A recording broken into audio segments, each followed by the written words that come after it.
एक लड़का एक लड़की पर बेहद गुस्से में चिल्ला रहा था।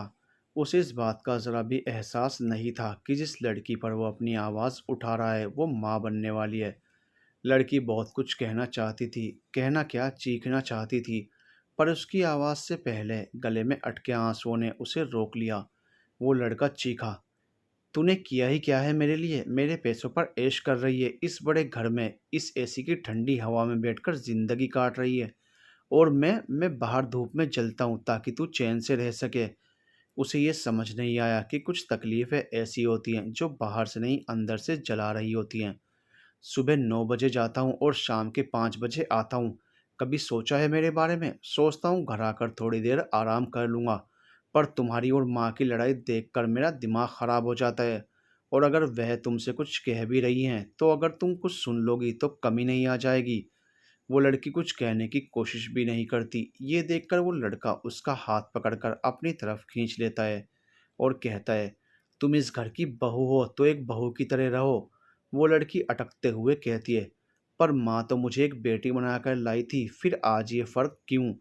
क्यों पहले मैं आपको भी अच्छी लगती थी और आज आप मेरा चेहरा भी देखना पसंद नहीं करते?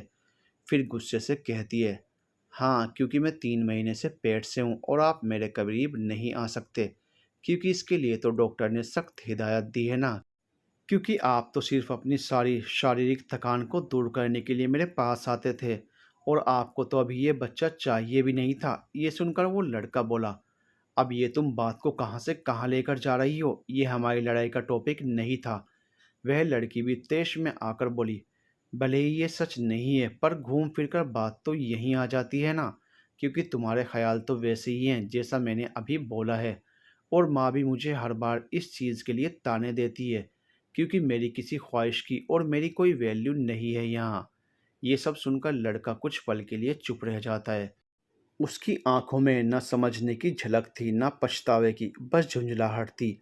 वो गुस्से से दरवाजे की ओर बढ़ता है और पलटकर कहता है, तुमसे बात करना वाकई बेकार है, फालतू में मेरे 10 मिनट बर्बाद कर दिए। और सुनो, जब मैं रात को वापस आऊँ तो ये मामला पूरी तरह सुलझा हुआ होना चाहिए। मुझे दिन भर और भी काम होते हैं, तुम्हारा ये रोज़ का नाटक देखने का टाइम नहीं है मेरे पास। वो रुकता नहीं, लेकिन एक आखिरी बात पीछे छोड़ जाता है, और याद रखना, वो मेरी माँ हैं, जो भी कहेंगी तुम्हें करना होगा, क्योंकि तुम इस घर की बहू हो, बेटी नहीं। इसलिए जैसे बहुएं रहती हैं वैसे ही रहना सीखो, चुपचाप, बिना सवाल किए। दरवाज़ा बंद होते ही कमरे में सन्नाटा फैल जाता है। वो लड़की वहीं खड़ी रह जाती है। उसकी आंखों में कोई जवाब नहीं था, बस एक सवाल, क्या बहू बनने के लिए इंसान होना छोड़ना पड़ता है? धीरे धीरे उसके आंसू उसकी आवाज़ को डुबो देते हैं और कमरे में बस उसकी खामोशी गूंजती है। अगर आपको मेरी थोड़ी सी भी चिंता होती तो आप मुझे वह सब नहीं कहते नीरज, क्योंकि नीरज, मैं अब सिर्फ तुम्हारी पत्नी हूँ, एक औरत जो तुम्हारे ही बच्चे को अपने जिस्म में पाल रही है। पर शायद अब मेरी वही अहमियत नहीं रही तुम्हारी नज़रों में जो पहले थी। तुम्हें कभी एहसास भी हुआ है कि मैंने इस रिश्ते को कितनी शिद्दत से निभाया है? हर दिन हर पल खुद को थोड़ा थोड़ा मिटाकर मैंने इस रिश्ते को जिया है। तुम्हारी हर थकान को अपना सुकून बना लिया, तुम्हारी हर नाराज़गी को अपनी मुस्कान से छुपा लिया। लेकिन नीरज, अगर आज मैं टूट गई ना, तुम कितनी भी कोशिश कर लेना, नहीं संभाल पाओगे मुझे और इस रिश्ते को जैसे मैंने संभाला है। प्लीज़ एक बार, बस एक बार मुझे वैसे ही थाम लो जैसे कभी थामा था। मुझे तुम्हारे साथ की, तुम्हारे प्यार की सख्त ज़रूरत है नीरज। ये कहकर प्रियंका याद करने लगती है, थोड़ी देर पहले क्यों लड़ाई हुई थी। वो 3 महीने से पेट से थी। लगभग सारा काम करने के बाद में वह आराम कर रही थी, क्योंकि उसकी सास पड़ोस में गई हुई थी, तो उसने सोचा कि उनके आने के बाद ही वह खाना बनाएगी और गरम गरम अपनी सास को खिला देगी। पर इस चक्कर में उसकी आंख लग गई थी, क्योंकि भले ही वह प्रेग्नेंट थी, पर घर का सारा काम उसके जिम्मे था। उसकी सास तो कुछ भी नहीं करती थी, या तो वह घर से बाहर पड़ोस में चली जाती या फिर टीवी देखती रहती। इस हालत में उसका जल्दी थकना भी लाजमी था। इसमें उसकी भी कोई गलती नहीं थी, पर उसकी सास ने आते ही रसोई में खाने का सामान देखा, पर उसके लिए कुछ भी नहीं रखा था, तो उन्होंने सोचा कि प्रियंका ने उनके लिए कुछ भी नहीं बनाया, तो वह सीधा गुस्से में प्रियंका के रूम में चली गई। पर जैसे ही उनकी नज़र सोई हुई प्रियंका पर गई तो उनका गुस्सा और भी बढ़ गया। वह गुस्से में कहने लगी, मैं तुम्हारे घर तुम्हें इसलिए नहीं लेने गई थी ताकि तुम मेरे घर में आने के बाद पूरा दिन सोती रहो। कल्पना जी की गुस्से से भरी आवाज़ सुनकर प्रिया की नींद एकदम से खुल गई और वह उठकर बैठ गई। तभी कल्पना जी गुस्से में बोली, तुमने मेरे लिए खाना नहीं बनाया, सारा का सारा खाना तुम खुद खा गई क्या? मेरा बेटा इसलिए नहीं कमाता है कि सब कुछ तुम अपने अंदर ही उगलती जाओ और फूलती रहो इस ऐश में। फिर वो प्रियंका के शरीर पर कमेंट करती हैं, खुद को देखा है कभी कैसे हवा की तरह फूलती जा रही हो और कितनी मोटी हो गई हो? मेरा बेटा तो वहाँ दिन रात मेहनत करता है और तुम उसके पैसे पर ऐश करती हो। ये सुनकर ना जाने क्यों प्रियंका को गुस्सा आ गया। वह बोली, माँ आप ये गलत कह रही हैं, मैं इसलिए नहीं फूल रही कि मैं यहाँ पर ज़्यादा खाना खा रही हूँ, बल्कि आपके बेटे का अंश मेरे पेट के अंदर पल रहा है, इसलिए मेरा वजन बढ़ा हुआ है। और ये तो आप भी जानती हैं कि प्रेगनेंसी में कैसी कैसी दिक्कतों का सामना करना पड़ता है। पहली औरत नहीं हूँ जो किसी बच्चे को जन्म देने वाली हूँ। उसकी बात सुनकर कल्पना जी का मुंह फूल गया। फिर प्रियंका दोबारा बोली, और आपका बेटा सिर्फ आपका नहीं है, वह मेरा पति भी है और कुछ तो मेरा भी हक है उसकी कमाई पर। और आपको शायद ही नहीं पता कि लड़कियों के शरीर पर कमेंट नहीं किया जाता, पर यहाँ तो औरत ही औरत की दुश्मन है। आपको तो यह तक नहीं पता कि आपके ही परिवार को बढ़ाने वाला अंश मेरी कोख में पल रहा है। जहाँ आपको मेरी थोड़ी बहुत मदद करनी चाहिए, वहाँ आप ऐसी गंदी गंदी बातें करके मेरा मनोबल तोड़ने की कोशिश कर रही हैं। क्या शोभा देता है आपको यह सब? कल्पना जी से तो कुछ कहते ही नहीं बन रहा था, वो चुपचाप वहाँ से निकल गई। फिर प्रियंका अपना मुंह धोकर खाना बनाने की तैयारी करने लगी। वहीं कल्पना जी ने जाते ही अपने बेटे को फ़ोन लगा दिया और बोली, तेरी बीवी किसी काम की नहीं है, मैं यहाँ पर भूखी मर रही हूँ, पर उसको तो आराम से मतलब है। क्या तू उसको कुछ समझा नहीं सकता, या फिर मेरी इज्जत घट गई है इस घर में? फिर न जाने कितना कुछ उन्होंने नीरज के कानों में भर दिया था, जिसका असर प्रियंका पर हुआ। और आज फिर उनके बीच के झगड़े की वजह कल्पना जी ही थी। नीरज ने वो कुछ बोल दिया जो उसको नहीं बोलना चाहिए था। ऐसे में तो दोनों माँ बेटे को प्रियंका का ध्यान रखना चाहिए था, पर वह तो उसके साथ में लड़ाई करने लगे थे। प्रियंका अपने वर्तमान में लौट आई। वो उठकर बाहर आई और बैठकर टीवी देखने लगी। रात होने को आई थी, पर कल्पना जी अभी तक घर पर वापस नहीं लौटी थी। प्रियंका मन ही मन बोली, ये माँ कहाँ पर रह गई, मैं देख कर आती हूँ। इसी बहाने थोड़ी सी मेरी कसरत भी हो जाएगी, अब तो बाहर बहुत ही कम जाना होता है। ये बोलकर उसने अपना दुपट्टा गले में डाल लिया और बाहर निकल गई। सामने ही तो उसके पड़ोसन का घर था, जहाँ पर कल्पना जी की सहेली रहती थी। वहाँ पर वह भी खूब जाती थी, क्योंकि उसकी भी सहेली वहीं थी, जो कि उस घर की बहू थी। वो अंदर चली गई। उसने देखा कल्पना जी और कविता जी बात कर रही थी, और कविता जी मटल छील रही थी और कल्पना जी मदद कर रही थी। वहीं पारुल वहीं पर बैठकर फ़ोन चला रही थी। ये देखकर प्रियंका कुढ़ गई। वो मन ही मन बोली, देखो ये आंटी तो कितने प्यार से अपनी बहू की मदद कर रही हैं, और एक मेरी सास है जो इनसे कुछ सीखने की बजाय अपने घर में आग लगाने की कोशिश कर रही हैं और हर वक्त उनके घर में ही बैठी रहती हैं। कौन है वो लोग जो कहते हैं जो जैसा करते हैं वह वैसा ही हो जाते हैं? मुझे उनको अच्छा सा सुनाना है, क्योंकि ऐसा कुछ नहीं होता है। वो अपने घर जाना चाहती थी, अब क्योंकि अब उसका वहाँ बैठने का बिल्कुल भी मन नहीं हो रहा था। उसने बाहर का दरवाज़ा खोला, तभी अजय आया, जिसके हाथ में गर्मा गर्म जलेबी और पकोड़े थे।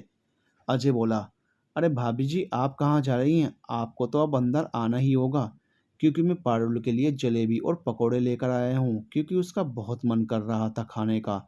ऐसे में अब आप भी नहीं जा सकती। तो मन मारकर प्रियंका अंदर आ गई। अजय अपनी माँ को बैग देते हुए बोला, माँ ये सब निकाल कर पारुल भाभी और आंटी को दे दो, मैं तब तक कटोरी निकाल देता हूँ, आप डाल देना। तभी कविता आंटी बोली, अरे बेटा खड़ी क्यों हो, बैठ जाओ, ऐसी हालत में तुम्हारा खड़ा रहना बिल्कुल भी सही नहीं है।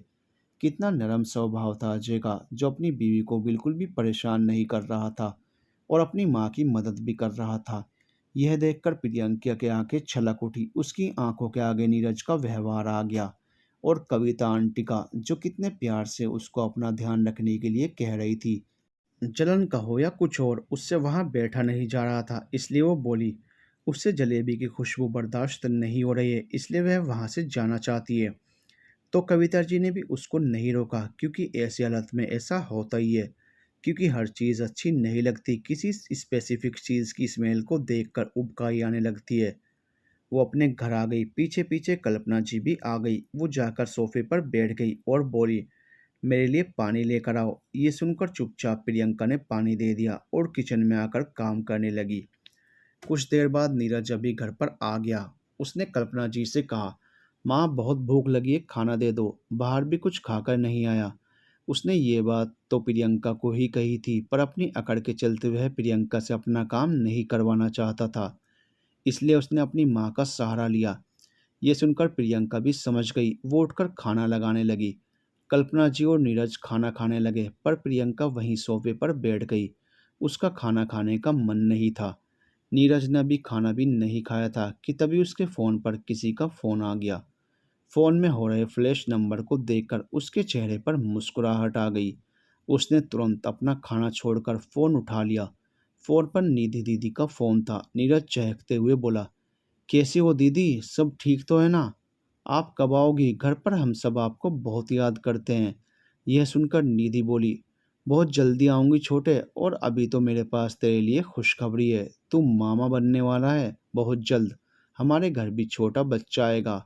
ये सुनकर नीरज बहुत खुश हो गया और बोला, दीदी आप सच तो कह रही हैं ना? वहीं कल्पना जी उसको इतनी हंसी से बात करते हुए देखकर बोली, अरे मुझे भी बात करने दे, अपनी बच्ची से कितने दिन हो गए हैं उससे बात किए। नीरज उनकी बात सुनकर हंसने लगा। वह अपनी दीदी से बोला, दीदी माँ आपसे बात करना चाहती हैं, आप उनसे बात कीजिए। ये बोलकर उसने फ़ोन अपनी माँ की तरफ बढ़ा दिया। कल्पना जी ने जैसे ही खुशखबरी सुनी, उन्होंने खुशी से बहुत सारी बातें बतानी शुरू कर दी। बेटा शुरू के महीने बहुत ही कठिन होते हैं, इसलिए ज़्यादा भाड़ा वाला काम मत करना, और किचन में मिर्च वगैरह वाला काम मत करना, क्योंकि उससे तुझे खांसी होना शुरू हो जाती है। निधि बोली, अरे माँ ऐसा कुछ नहीं है। तो कल्पना जी बोली, मैं तो कहती हूँ तू कुछ महीनों के लिए यहाँ पर आ जा, मैं और प्रियंका तेरी अच्छे से देखभाल करेंगे, क्योंकि तू माँ बनने वाली है, ऐसे में तुझ पर ज़्यादा जिम्मेदारी होगी। पर तुझे तो स्ट्रेस लेना ही नहीं चाहिए। उनकी बात पूरी भी नहीं हुई थी, तभी नीरज ने अपना फ़ोन खींच लिया और बोला, अरे दीदी आपको यहाँ की चाट और पकौड़े बहुत ज़्यादा पसंद है ना, मैं आपके लिए हर रोज़ वो ले आया करूँगा। प्लीज़ आप आ जाइए, आपके बिना बिल्कुल भी मन नहीं लगता, और अब तो इस छोटी सी जान के बिना भी मेरा दिल नहीं लगेगा। प्रियंका वहीं सोफे पर बैठी अपनी हैरान नज़रों से उन दोनों को देख रही थी। उनकी बात सुन सुनकर ना जाने क्यों उसकी आंखों में आंसू आ गए। वो मन ही मन बोली, मेरी माँ और मेरे भाई भी मुझसे इतना ही प्यार करते हैं, मुझे 1% भी दुख में नहीं देख सकते। सच में माँ सिर्फ अपनी माँ ही होती है, कोई उसकी जगह नहीं ले सकता। वो उठकर अपने कमरे में आ गई और आराम से बेड पर लेटकर अपने घर वालों से बात करने लगी।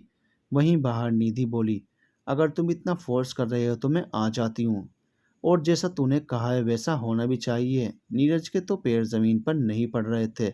फिर उसने फ़ोन काट दिया और खाना खाने के बाद कमरे में आ गया। उसने देखा प्रियंका अपनी माँ से बात कर रही थी और खिड़की के पास खड़ी होकर बाहर का नज़ारा देख रही थी। पीली साड़ी पहने हुए वो बहुत सुंदर लग रही थी। ऊपर से प्रेगनेंसी के कारण उसके चेहरे पर आया नूर उसको और भी सुंदर बना रहा था, पर उसके चेहरे पर कोई भी खुशी के भाव नहीं थे। नीरज ने पीछे से जाकर सीधा प्रियंका को गले लगा लिया और अपने होंठ उसकी गर्दन पर रख दिए। प्रियंका एकदम डर गई। वो अपनी कांपती हुई आवाज़ में बोली, मम्मी मैं आपसे बाद में बात करती हूँ, अभी कुछ अच्छा नहीं लग रहा। यह कहकर उसने तुरंत फ़ोन काट दिया। उसका पूरा बदन कांप रहा था, क्योंकि 3-4 महीने बाद नीरज प्रियंका को इस तरह से छुआ था। वहीं नीरज तो उसकी खूबसूरती के आगे भूल गया था, वो उसके बच्चे की माँ बनने वाली है। उसने प्रियंका को अपनी गोद में उठा लिया और उसके नरम होंठों पर अपने नरम होंठ रख दिए और उसको बेड के बीच में लेटा दिया। प्रियंका का बदन आगे का सोचकर कांप उठा। उसकी हिम्मत नहीं हो रही थी नीरज को दूर करने की, क्योंकि वो ये सोच रही थी कि कहीं वो गुस्से में उसको और उसके बच्चे को नुकसान न पहुंचा दे। कुछ देर प्रेम में लिप्त होने के बाद नीरज उससे दूर हो गया। नीरज ने उसके माथे को छू लिया और बोला, मुझे पता है ऐसी हालत में आगे नहीं बढ़ना चाहिए, इसलिए चिंता मत करो, मैं तुम्हें गलत तरीके से नहीं टच करूँगा। आराम से सो जाओ। प्रियंका ने तुरंत अपनी आंखें खोल दी और वो पलटने की राह देख रही थी, पर नीरज उसके ऊपर से हट नहीं रहा था। प्रियंका कांपते हुए उससे बोली, मुझे पानी पीना है, हटेंगे आप? उसके लहजे में पूरी तरह से नाराज़गी साफ दिख रही थी। ये देखकर नीरज को गुस्सा आ गया। वह बोला, मेरे सामने ये गुस्सा और ये फालतू की नाराज़गी दिखाने की कोई ज़रूरत नहीं है, और अगर तुम नहीं चाहती मैं तुम्हारे करीब आऊँ तो नहीं आऊँगा। क्या हो गया अगर मुझे गुस्सा ज़्यादा आता है तो? पर कभी मैं अपनी हद पार नहीं करता। तुम्हारी इच्छा के बगैर तुम्हें छूता भी नहीं हूँ। अरे फालतू का नाटक बंद करो और चुपचाप सो जाओ। मुझे पता है तुम्हें कोई प्यास नहीं लगी है। ये बोलकर वह उसके ऊपर से हट गया और बेड की दूसरी तरफ जाकर लेट गया। उसने अपनी पीठ प्रियंका की तरफ कर ली थी। प्रियंका ने एक पल नीरज की पीठ को देखा और फिर उसने अपना मुंह फेर लिया। कब आंसू बहाते उसको नींद आ गई पता ही नहीं चला। अगली सुबह रोने की वजह से उसके सिर में दर्द था और कमज़ोरी महसूस हो रही थी, क्योंकि उसने कल से खाना भी नहीं खाया था और ज़मीन पर पैर रखते ही उसको चक्कर आ रहे थे। आज नीरज ऑफिस नहीं जा रहा था क्योंकि उसकी दीदी उसके घर पर आ रही थी। उसके लिए उसको बहुत सी तैयारी करनी थी, इसलिए वह सुबह सुबह अपनी दीदी के लिए उसकी मनपसंद चीज़ लेने चला गया था। वहीं कल्पना जी रसोई में काम कर रही थी और साथ ही साथ प्रियंका को मन ही मन गाली दे रही थी। वो ये बात अपनी ऊंची आवाज़ में कह रही थी ताकि बगल में सोई हुई प्रियंका भी उनकी बात सुन सके। अरे क्या सिर्फ यही प्रेग्नेंट हुई है? क्या हमने हमारे ज़माने में बच्चे पैदा नहीं किए? हम तो कभी नहीं सोए और ना ही हमारी सास हमें आराम करने देती थी। पर नहीं, आजकल की लड़कियों को क्या हो गया है, इनको तो हर वक्त बेड रेस्ट चाहिए। जब कभी काम करना हो तभी चक्कर आने का बहाना बना लेती हैं, तो कभी इनको उल्टी आने लगती है। ये सुनकर प्रियंका से रहा नहीं गया और वो उठकर रसोई में आ गई। तभी गेट की घंटी बजी। प्रियंका गेट खोलने चली गई। सामने देखा नीरज अपनी सौम्य मुस्कान के साथ खड़ा था। प्रियंका अंदर आने लगी। जैसे ही आगे पैर रखा उसका पैर लड़खड़ा गया। सीधा उसके पेट में दर्द हुआ। उसने अपना पेट पकड़ लिया और उसके मुंह से दर्द भरी आह निकल गई। नीरज ने तुरंत उसको देखा और उसके कंधे पर हाथ रखकर बोला, क्या हुआ प्रियंका, तुम ठीक तो हो ना? प्रियंका ने उसका हाथ अपने कंधे से हटा दिया और बोली, आप अपनी दीदी के आने वाले बच्चे की तैयारी करें। मैं अपने बच्चे का और अपना ख्याल खुद रख सकती हूँ। ये सुनकर नीरज को गुस्सा आ गया। वो प्रियंका से कुछ कहना नहीं चाहता था, इसलिए चुपचाप जाकर अपने हाथ में पकड़े हुए पैकेट्स मेज पर रख दिए। कल्पना जी जो रसोई के गेट पर खड़ी होकर उनकी लड़ाई होने का इंतजार कर रही थी, पर नीरज ने कुछ नहीं कहा। यह देखकर कल्पना जी गुस्से में बड़बड़ाने लगी, कहीं ये मेरा लाल अपनी पत्नी के प्यार में डूब तो नहीं गया? इतनी नफरत भर रखी है मैंने, कहीं वो परत उतरने तो नहीं लगी? नहीं, ये नहीं होगा और ना मैं ऐसा होने दूंगी। ये सिर्फ मेरा बेटा है और मैं इसको बीवी का गुलाम नहीं बनने दूंगी। मुझे जहर को घोले रखना होगा। ये बोलकर वो फटाफट से खाना बनाने लगी। प्रियंका सोफे पर बैठी हुई थी। नीरज उसको एक लिफाफा देकर बोला, ये लो गोलगप्पे मैं तुम्हारे लिए लेकर आया था। मुझे पता है तुम्हें गोलगप्पे कितने पसंद है। प्रियंका ने हैरानी से उसको देखा। नीरज की आंखों में प्यार साफ नजर आ रहा था, साथ में नाराजगी और गुस्सा भी। प्रियंका ने अपना मुंह दूसरी तरफ कर लिया और बोली, मुझे कुछ नहीं खाना, आप खाओ और अपनी दीदी को खिलाओ। नीरज ने वो लिफाफा टेबल पर फेंक दिया और उसके हाथ को पकड़कर अंदर कमरे में ले गया और गुस्से में उसकी बाजुओं को पकड़ते हुए बोला, ये क्या तरीका है? देख रहा हूँ तुम बहुत दिनों से ऐसा बिहेव कर रही हो, तभी मेरा तुमसे बात करने का मन नहीं करता। माँ से भी तुम ऐसे ही बात करती हो। प्रियंका को भी गुस्सा आ गया। उसने गुस्से में नीरज का हाथ हटा दिया और बोली, अगर आप ये बात मुझसे प्यार से पूछते तो मैं आपको ज़रूर बता देती, और आज इन बातों को देर भी बहुत हो गई है। कोई मतलब नहीं रह गया है इन सब का। बेहतर होगा आप अपने काम से मतलब रखें और मैं अपने काम से। नीरज बोला, क्यों? मैं तुम्हारा पति हूँ और हक है मेरा पूछने का। अब देखो प्रियंका, तुम बात सुलझाने की बजाय बात को उलझा रही हो। प्रियंका गुस्से में बोली, तो अगर आपको नहीं बताऊंगी मैं तो आप मुझ पर हाथ उठाएंगे जैसे उस वक्त उठाया था? अब मैं डरने वाली नहीं हूँ आपसे, क्योंकि मुझे पता है जितना मैं आपसे और माँ से डरूंगी, आप मुझे उतना ही डराने की कोशिश करेंगे। अब आपसे एक पत्नी या बहू नहीं, एक माँ लड़ रही है, तो आप भी संभल कर रहना नीरज जी। प्रियंका के मन में जो आया वो उसने कहा। वो वहाँ से जाने लगी। तभी नीरज ने उसका हाथ पकड़ा और उसको बेड पर बैठा दिया। फिर उसके सामने पैरों पर बैठकर बोला, प्रियंका तुम खुलकर मुझे क्यों नहीं बताती? मैं ऐसा नहीं हूँ यार, मुझे पता है गुस्सा आ जाता है मुझे और ना जाने क्या क्या बोल जाता हूँ, पर तुम्हारा हस्बैंड हूँ। अगर मैं तुम्हें नहीं समझूंगा तो कौन तुम्हें समझेगा? नीरज का इतना प्यार देखकर प्रियंका का दिल भर आया। नीरज आगे बोला, तू प्रेग्नेंट है और ऐसे में स्ट्रेस लेना गलत है। ये सुनकर प्रियंका का गुस्सा फूट पड़ा। वो बोली, तो आप सही हैं और बाकी सब कुछ गलत है ना? आज आपको कैसे याद आ गया मैं पेट से हूँ, जबकि मुझे तो पता है मैं 3 महीने से प्रेग्नेंट हूँ। और आज क्या साबित करना चाहते हैं आप? मैं आपका असली चेहरा देख चुकी हूँ। नाटक करने की ज़रूरत नहीं है आपको। जैसे आप हैं वैसे ही रहें तो बेहतर होगा। मैं फालतू में ही अब आपसे अटैच होकर अपना दिल नहीं दुखाना चाहती। आप अपनी ज़िंदगी में खुश रहें और मुझे भी रहने दीजिए। ये कहते हुए उसकी आंखों से आंसू बहने लगे। नीरज उसका हाथ छोड़कर खड़ा हो गया। वो अपने बालों में हाथ फंसाकर फिर उसकी तरफ आया और कहने की कोशिश करने लगा, आई एम। प्रियंका ने हैरानी से उसको देखा और बोली, आपसे नहीं होगा नीरज जी, बेहतर होगा आप रहने दें। नीरज ने उसकी बात सुनकर उसको अजीब तरीके से देखा, जैसे कह रहा हो हाँ नहीं हो रहा है तो मान क्यों नहीं जाती। प्रियंका ने उसकी आंखों में देखते हुए जवाब दिया, और आपने इतना जो मुझे परेशान किया उसका क्या? क्या अगर मैं वैसा करती आप मुझे माफ़ करते? इनफैक्ट आपसे तो माफ़ी भी अच्छे से नहीं मांगी जा रही नीरज। नीरज बोल पड़ा, अगर नहीं मांगी जा रही है तो क्या हुआ? तुम तो समझ रही हो ना मैं शर्मिंदा हूँ अपने किए पर। प्रियंका मुंह फुलाए हुए बोली, अगर आप आगे नहीं सुधरेंगी तो क्या करूँगी आपको माफ़ करके? रहना तो आपको वैसे ही अपनी माँ के इशारों पर। ये सुनकर नीरज हल्के गुस्से में बोला, प्रियंका माँ है वो मेरी, और मैंने पहले भी तुमसे कहा था मेरी माँ मेरे लिए तुमसे बढ़कर हैं और जो वो कहेंगी वही होगा। ये सुनकर प्रियंका की आंखों में आंसू भर आए। वो बोली, तो मैं अपना घर छोड़कर माँ के लिए नहीं आपके लिए आई थी।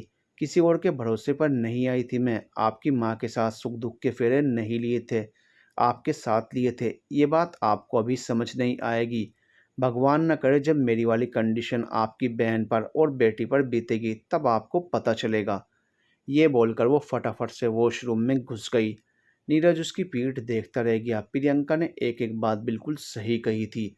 अभी उसका दर्द किसी को नहीं दिख रहा था, पर जब महसूस होगा उसकी गूंज आखिरी तक सुनाई देगी। और प्रियंका ही नहीं बल्कि सब लड़कियां अपना घर अपने पति के लिए ही छोड़ कर आती हैं। ये एकदम सच है। तभी उसको उसकी दीदी की आवाज़ सुनाई दी। वो भागकर बाहर चला गया। निधि अपनी माँ के साथ सोफे पर बैठकर बात कर रही थी। निधि उसके लाए हुए गोलगप्पे खा रही थी। ये देखकर नीरज बोला, दीदी ये तो प्रियंका के लिए थे, आपको ये पसंद नहीं है ना? निधि के बोलने से पहले कल्पना जी बोली, क्यों? उसके लिए क्यों आए? घर में रोटी रखी है ना, फालतू का खर्चा करने की क्या ज़रूरत थी? नीरज ने हैरानी से उनको देखा और बोला, माँ आप ये क्या बोल रही हैं? आखिर वो भी तो आपकी बहू है ना। आपको प्रियंका और निधि दीदी में फ़र्क क्यों है? निधि बोली, माँ सही तो कह रही हैं नीरज, क्या गलत कहा उन्होंने? तुम फालतू बात को बढ़ा रहे हो। आओ बैठो, मैं तुम्हारे लिए तुम्हारे मनपसंद बेसन के लड्डू लाई हूँ, अपने हाथों से बनाकर। ये सुनकर कल्पना जी घबरा कर बोली, अरे बेटा तूने काम क्यों किया? तेरी वो नंद और सास काम कर लेती। ऐसी हालत में सही नहीं है काम करना, सेहत पर बुरा प्रभाव पड़ेगा। तभी प्रियंका बाहर आ गई। उसके चेहरे से देखकर लग रहा था कि अभी अभी वो वॉमिट करके आई थी। कल्पना जी बोली, सुबह से खाना नहीं खाया है, जाकर खा ले, कमजोरी तो रहेगी ना इससे, फिर तुझे काम न करने का बहाना मिल जाता है। प्रियंका को गुस्सा आ गया, पर वो निधि के सामने कुछ नहीं कहना चाहती थी। वो आराम से बोली, कैसी हो दीदी आप? निधि ने प्रियंका को देखा और बोली, मैं ठीक हूँ भाभी। ये कहकर वो गोलगप्पे खाने लगी। ये देखकर प्रियंका चुपचाप रसोई में चली गई। उसको रोना आ रहा था, पर क्या करती, उसने चुप रहना ही सही समझा, क्योंकि यहाँ उसे समझने वाला कौन था। उसने अपनी प्लेट उठाई और खुद के लिए खाना डाल लिया। आज उसका अचार खाने का मन होने लगा तो वो भी डाला और बाहर आ गई। वहाँ जाते ही निधि की खुशी भरी आवाज़ आई, मम्मी आपको पता है जब से मेरी सास को ये पता चला है वो बहुत खुश हैं और तब से काम में लगी हुई हैं। उन्होंने तो मुझे पूरा बेड रेस्ट करने के लिए बोला है। ये सुनकर कल्पना जी खुश हो गई और बोली, और दामाद जी उनका क्या कहना है? निधि फिर से बोली, वह तो ज़मीन पर पैर ही नहीं रख रहे जब से उन्हें पता चला है कि वह पापा बनने वाले हैं। बार बार मेरे पेट को छू कर देख रहे हैं और बच्चे को महसूस करने की कोशिश कर रहे हैं। बिल्कुल पागल हो गए हैं। ये सुनकर प्रियंका ने अपनी सास और नीरज की तरफ देखा, जो खुशी से बातों में लीन थे। ये देखकर उससे रहा नहीं गया तो वह टोंट के हिसाब से बोली, खुद भी करना सीखो कुछ। कब तक अपनी बेटी की खुशी में खुश होती रहेंगी? कभी तो अपने बेटे के बारे में भी पूछ लो, आखिर उसकी ज़िंदगी में भी तो इतनी बड़ी खुशी आ रही है। ये सुनकर नीरज बोला, प्रियंका। प्रियंका चिढ़ गई और बोली, चिल्लाएं मत, चिल्लाना मैंने भी सीखा है और बहुत चिल्लाई भी हूँ अपने घर पर। सारी जिम्मेदारी निभा रहे हैं, पर कभी एक पति और पिता की ड्यूटी भी निभाई है। निधि गुस्से से बोली, भाभी आप मेरे भाई से ऐसे कैसे बात कर सकती हैं? कुछ शर्म नहीं है क्या आपको? आप तो कुछ बोलो ही मत दीदी। दिन भर यहीं पड़ी रहती थी और अभी 1 महीने पहले ही गई हैं और फिर यहाँ रहने के लिए वापस आने वाली हैं। मुझे पता ही है आपके बारे में भी, कैसे आपके ससुराल वाले आपका ध्यान रखते हैं और कैसे आपके घर वाले और कैसे आप नवीन जी का ध्यान रखती हैं। निधि बोली, तो तुझे इससे क्या चिढ़ है? मेरे 2 घर हैं, मैं तो जहाँ चाहूँ वहाँ रहूँगी। प्रियंका बोली, अच्छा तो मैं नौकरानी हूँ यहाँ पर? जब चाहे काम करवा लिया और बच्चा पैदा करवा लिया, जिसकी इन दोनों ने कभी खुशी तक नहीं बनाई। और आपको देखो, जिससे कोई लेना देना ही नहीं है उसकी खुशी मना रहे हैं। और रही आपके भाई से ऐसी बात करने की बात, तो वह मेरे भी पति हैं। तुम्हारे भाई अब बाद में हैं, पहले वह मेरे पति हो चुके हैं। जिस दिन वह मुझे ब्याह कर लाए थे, मेरा हक उन पर दुगना हो गया था, समझिए आप।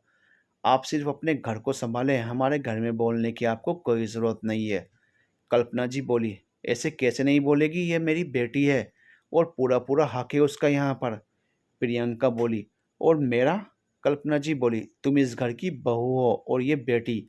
ये सुनकर प्रियंका बोली, तो ठीक है माँ, मैं भी अपने घर जा रही हूँ जिसकी मैं बेटी हूँ। ये सुनकर नीरज बोला, प्रियंका ये तुम क्या कह रही हो?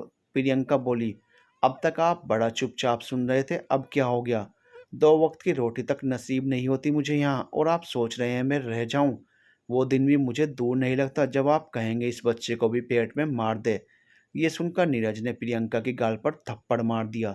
प्रियंका की आंखों में दर्द उतर आया, पर उसने अपने आंसू जब्त कर लिए। उसने अविश्वास की नज़रों से देखा। तभी निधि और कल्पना जी एक साथ बोली, नीरज एक और मार, कैसे हमारे आने वाले वंश के बारे में कह रही है? प्रियंका ने हैरानी से कहा, आपका वंश? कैसे पता आपको ये? तब तक वह संभल चुकी थी, क्योंकि इस चीज़ की तो उसको आदत थी कि नीरज कभी भी उसकी गलती ना होने पर थप्पड़ मार ही देता था। पर आज सच में उसकी गलती थी, कैसे वो अपने अंश के बारे में ऐसे बात कर सकती थी? कल्पना जी बोली, क्योंकि अगर बेटा होगा तो ही उसका इस घर में हक होगा, अगर बेटी हुई तो उसकी यहाँ कोई जगह नहीं है। प्रियंका हंसते हुए बोली, वाह वाह माँ, आपने अपने रंग बड़ी जल्दी दिखा दिए। मुझे पता था आप ये बात ज़रूर कहेंगी, पर आप इस बात को भूल जाइए कि मुझे बेटा होगा, क्योंकि मुझे महसूस होता है मेरे पेट में मेरी बच्ची है। नीरज हैरानी से अपनी माँ को देख रहा था। वो बोला, माँ इससे क्या, बेटा हो या बेटी इसमें क्या फ़र्क पड़ता है तो दोनों मेरे ही अंश ना, आप कब से ऐसी बातें करने लग गई? कल्पना जी बोली, बेटा एक लड़का ही सही रहता है ताकि वंश आगे बढ़े और ज़्यादा खर्चा भी ना हो। तुझे नहीं पता, पर महंगाई कितनी बढ़ रही है और भविष्य में तो यह बढ़ेगी ही ना कि घटेगी, तो हमें अपने घर का भी तो सोचना पड़ेगा। ये सुनकर नीरज बोला, माँ अब की बार आप गलत हैं, कमाना मुझे है और आपकी टेंशन इस तरफ तो होनी ही नहीं चाहिए। आपकी उम्र खाने पीने की और आराम करने की है, तो आपको जो काम है वही करिए, पर आप मेरे बच्चे के बारे में एक शब्द नहीं कहेंगी। कल्पना जी कुछ कहने को हुई, पर नीरज ने उनको हाथ हिलाकर रोक दिया। प्रियंका मन ही मन खुश थी। आज पहली बार था नीरज ने अपनी माँ को गलत बताया था। वो अपने बच्चे का ध्यान रख रहा था, ये देखकर वो खुश थी। छोटा सा कदम ही सही, पर वो उसके लिए बहुत था। उसने तो कभी चाहा ही नहीं था नीरज उसकी तरफ हो हर बार, पर वो ये तो चाहती थी कि अगर उसकी माँ गलत है तो उनको कहे, ना कि उनकी बातों में उनका साथ दे। वो चुपचाप खाना उठाकर अंदर चली गई। उसने सोच लिया था आज के बाद वो कोई काम नहीं करेगी, पूरा बेड रेस्ट लेगी, क्योंकि डॉक्टर ने उसको ये हिदायत दी थी और अपने बच्चे को पालने के लिए तो उसको ये सब करना ही था। नीरज अंदर आया। उसने देखा प्रियंका चुपचाप बैठी हुई थी और खाना उसके सामने रखा था। ये देखकर वो बोला, प्रियंका तुम्हें खाना खा लेना चाहिए, तुम्हारा भूखा रहना सही नहीं है। माँ से कहते हुए सुना था, तुमने कुछ नहीं खाया तो प्लीज़ खाना खा लो। प्रियंका चिढ़कर बोली, आप कब से मेरा ख्याल रखने लगे? आप जैसे थे वैसे ही रहें। आपको केयर करने की ज़रूरत नहीं है। मैं कल ही अपने घर जाऊंगी और अगर आपके घर का क्लेश कम हो जाए और आपको मेरी ज़रूरत महसूस हो तो आ जाना, पर अगर यही बात रहती है आगे फ्यूचर में भी, तो मैं नहीं आऊँगी यहाँ। नीरज ये बात सुनकर कुछ कहने को हुआ। प्रियंका ने उसको फिर से चुप करवा दिया। वो बोली, अब तक बात सिर्फ मेरी थी, पर अब बात मेरे बच्चे की है, मैं उसके ऊपर कोई बुरी नज़र नहीं पड़ने दूंगी। नीरज बोला, प्रियंका ऐसा क्यों बोल रही है? वो मेरी भी जिम्मेदारी है और मैं अपनी जिम्मेदारी में कोई कमी नहीं रखूंगा। ये कहकर वो प्रियंका को देखने लगा। प्रियंका ये बात सुनकर हंसने लगी और बोली, नीरज आपने कोई जिम्मेदारी कभी नहीं निभाई है, सिर्फ अपनी माँ और बहन को छोड़कर। आपने तो कभी मुझे देखा तक नहीं, मैंने ठीक से खाना खाया है या नहीं। और जब से मैं पेट से हूँ तब से तो आपने कभी मुझसे ये भी नहीं पूछा मैं ठीक हूँ या मुझे डॉक्टर के पास जाना चाहिए चेकअप के लिए। ये सुनकर नीरज ने अपना सिर झुका लिया। प्रियंका रुकी नहीं, आगे बोली, जब मैंने आपको प्रेगनेंसी की न्यूज़ दी थी तब भी आपने कोई खुशी जाहिर नहीं की थी। वह देखकर मुझे कितना दुख हुआ था आपको पता नहीं है। आपने कभी सपने में भी ये चीज़ नहीं सोची है। हर वक्त आपके और माँ के ताने सुनने हैं, पता नहीं वह भी क्या क्या। नीरज कुछ कहने का हुआ तभी प्रियंका बोली, पहले मुझे अपने अंदर का गुबार निकाल लेने दीजिए नीरज जी, नहीं तो क्या पता फिर कभी समय मिले या ना मिले। वो आगे बोली, आपने तो मुझे बार बार ये ताने दिए कि मैंने आपके लिए किया ही क्या है। अरे आप सोच कर तो देखो मैंने खुद के लिए क्या किया है। अपनी मांग में सिंदूर भरती हूँ, क्यों? क्योंकि वह आपके नाम का है। मेरी मम्मी हमेशा कहती हैं अगर मैं अपनी मांग में सिंदूर लगाऊंगी तो आपकी उम्र लंबी रहेगी। फिर अपने गले का मंगलसूत्र दिखाकर हंसते हुए बोली, ये मैंने शौक के लिए तो नहीं पहना है ना जी, ये मुझे हर वक्त अपने गले में ही रखना होता है। आपको मैं याद दिला दूँ साहब, ये भी आपने ही मुझे हमारी शादी के वक्त पहनाया था, तभी मैंने अपने गले में पहना हुआ है, ताकि बाहर के लोग दो बातें ना बनाएं। फिर उसने आगे कहा, मैं अपना घर छोड़कर आई क्योंकि लोग कहते हैं शादी के बाद लड़कियां अपने घर पर नहीं रहती, उसको ससुराल जाना पड़ता है। यहाँ मैं किसके लिए आई आई हूँ? आपके लिए ही तो आई हूँ ना। यहाँ आपकी माँ के लिए नौकर बनने तो नहीं आई। अगर वो मुझसे खुशी से कोई काम करवाना चाहेंगी तो मैं मना नहीं करूँगी। पर अगर उन्होंने मेरे होने वाले बच्चे पर कोई सवाल उठाया या कुछ उल्टा सीधा करने की कोशिश की तो मैं चुप नहीं रहूँगी। बहुत सहन कर लिया मैंने, पर एक माँ कभी अपने बच्चे के बारे में कुछ नहीं सुन सकती। और अपने पेट पर हाथ रखकर बोली, नीरज जी मेरे पेट में जो बच्चा है शायद वह आपका ही है और आपके ही वंश को आगे बढ़ाएगा। और आपको पता है आप इसके जन्म के वक्त मेरे साथ अंदर चलिएगा, तब आपको पता चलेगा कि जब औरत बच्चे को जन्म देती है तो कितना दर्द होता है। अगर आप वहाँ खड़े खड़े ही ना रोने लग जाएं तो मुझे आप तलाक दे देना, मुझे इसमें कोई हर्ज नहीं होगा। फिर रोते हुए बेड पर बैठ गई, इन सब में आप ही तो हैं, सब कुछ मैं कहाँ हूँ यहाँ पर नीरज जी, और आप फिर मुझसे कहते हैं मैंने आपके लिए किया ही क्या है।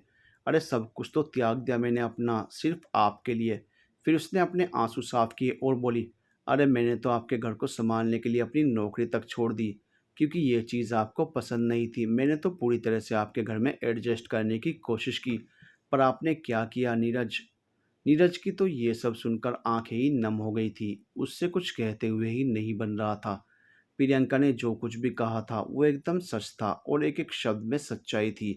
प्रियंका बैठकर रोने लगी। नीरज ने कुछ नहीं कहा, वो प्रियंका के पास जाकर बेड पर बैठ गया और अपनी भर्राई हुई आवाज़ में बोला, आई एम सॉरी प्रियंका, क्योंकि मुझे पता है मैंने बहुत गलत किया है। मैं अपनी गलती की माफ़ी तो नहीं मांग सकता क्योंकि उसके लिए बहुत देर हो चुकी है, पर अपनी आगे की ज़िंदगी तो संभाल ही सकता हूँ। क्या तुम मुझे एक मौका नहीं दे सकती प्रियंका? प्रियंका जो अब तक रो रही थी उसने अपनी गीली पलकें उठाकर नीरज की तरफ देखा, जो अपनी नम आंखों से उसको ही देख रहा था। ये देखकर उसका दिल पिघल सा गया, पर उसने अपने दिल को कठोर बना लिया और अपने दिल पर पत्थर रखकर बोली, मैं कुछ दिनों के लिए अपने घर जाना चाहती हूँ नीरज जी, क्योंकि मैं खुद को थोड़ा समय देना चाहती हूँ। अगर मुझे खुद महसूस हुआ कि आप बदल गए हैं तो मैं ज़रूर आपकी ज़िंदगी में वापस आना पसंद करूँगी, वरना मुझे ये वाला नीरज बिल्कुल भी पसंद नहीं है। क्योंकि आपको नहीं पता, पर मेरी ज़िंदगी के, मेरी शादी के मैंने बहुत से सपने देखे थे और उनमें से आपने तो एक भी पूरा नहीं किया। आपने मुझसे 7 वचन लिए, उसमें से तो आप एक भी वचन नहीं निभा पाए, तो आप शादी कैसे निभा पाएंगे नीरज जी? नीरज ने अपने हाथ जोड़ लिए और कहा, प्लीज़ प्रियंका मेरे बच्चे को मुझसे दूर मत करो, मैं उसके बगैर नहीं रह पाऊंगा। और दुनिया क्या सोचेगी कि ये प्रेग्नेंट होकर भी अपने घर पर रह रही है। तरह तरह की बातें बनाएंगे लोग। अभी तुम रहने दो, तुम बाद में चली जाना। ये सुनकर प्रियंका हंसने लगी और बोली, आपको पता है नीरज जी आपकी गलती क्या है? आपको अभी भी आपके होने वाले बच्चे और समाज की चिंता है, पर मेरी कहाँ? इन सब में मैं कहाँ हूँ? मेरी खुशियाँ कुछ मायने नहीं रखती आपके लिए। क्या मैं सिर्फ एक मशीन हूँ, जहाँ चाहा वहाँ पटक दिया? आप बार बार मेरे जज्बातों के साथ खेलो और मैं आपको माफ़ करती जाऊँ, इतना तो बड़ा दिल नहीं है ना मेरा नीरज जी। फिर वह अपनी आंखों को साफ करके खाना खाने लगी और नीरज को देखकर बोली, आप ये मत समझना कि मैंने आपको माफ़ कर दिया है इसलिए मैं ये खाना खा रही हूँ, बल्कि मैं खाना इसलिए खा रही हूँ क्योंकि मेरे बच्चे को ज़रूरत है। जितना अंश आपका है उतना ही मेरा भी है। और मैंने तो इन 3 महीनों में इतने दर्द झेले हैं जिनका आप आइडिया भी नहीं लगा सकते। उसने रोटी का एक टुकड़ा अपने मुंह में रखा और बोली, आपको पता है जब मेरे बार बार मूड स्विंग्स होते थे तब मेरा तरह तरह के पकवान खाने का दिल करता था। मुझे शुरू से ही आपकी कितनी ज़रूरत पड़ी आपको तो ये अंदाज़ा भी नहीं है। पर मैंने अब खुद को संभाल लिया है क्योंकि आपकी माँ ने मुझे ताने ही ऐसे दिए हैं कि मुझे खुद को संभालना ही पड़ा। और अब निधि दीदी को देखो, कैसे माँ उनको तरह तरह की चीज़ें खिला रही हैं और आप उनकी पसंद की चीज़ें लेकर आ रहे हैं। पता है आपको, मुझे यहाँ दुख होता है कि आपको मेरी मनपसंद चीज़ भी नहीं पता। और आपने सोचा गोलगप्पे हर लड़की की मनपसंद डिश होती है, तो प्रियंका भी यही खाती होगी। पर नहीं, ऐसा नहीं है। मुझे आलू टिक्की बर्गर ज़्यादा अच्छा लगता है और दही भल्ले, वह भी खट्टी मीठी चटनी वाले हैं। फिर वह हंसते हुए बोली, वह जो पास वाले भैया हैं वह इतना अच्छा दही बल्ला बनाते हैं, अगर आप खा लोगे तो अपनी उंगलियां चाटते रह जाओगे। पर अफ़सोस। ये बात सुनकर नीरज का सिर झुक गया। वो बोला, प्रियंका, अब से तुम्हें कोई शिकायत नहीं मिलेगी मुझसे। मैं पूरी कोशिश करूँगा बदलने की। अगर तुम चाहती हो कि कुछ दिन तुम घर रहकर आओ तो मुझे कोई दिक्कत नहीं है। पर मैं तुम्हें 5 दिन से ज़्यादा की परमिशन नहीं दूंगा। ये सुनकर प्रियंका बोली, नीरज जी, कभी मैंने कहा आपको आप अपने घर पर इतने दिन रहो या फिर घर से बाहर जाओ, या कभी आपकी बहन को कहा है? मेरी भी फुल छूट होनी चाहिए, मैं अपने घर पर कितने भी दिन रह कर आऊँ। ये सुनकर नीरज बोला, मुझे इससे कोई दिक्कत नहीं है प्रियंका, पर तुम प्रेग्नेंट हो और हर पल तुम्हें मेरी ज़रूरत रहेगी, इसलिए तुम्हारा यहीं पर रहना अच्छा है। मैं भी हर पल अपने बेबी को महसूस करना चाहता हूँ और तुम्हारी हर ज़रूरत को पूरा करना चाहता हूँ।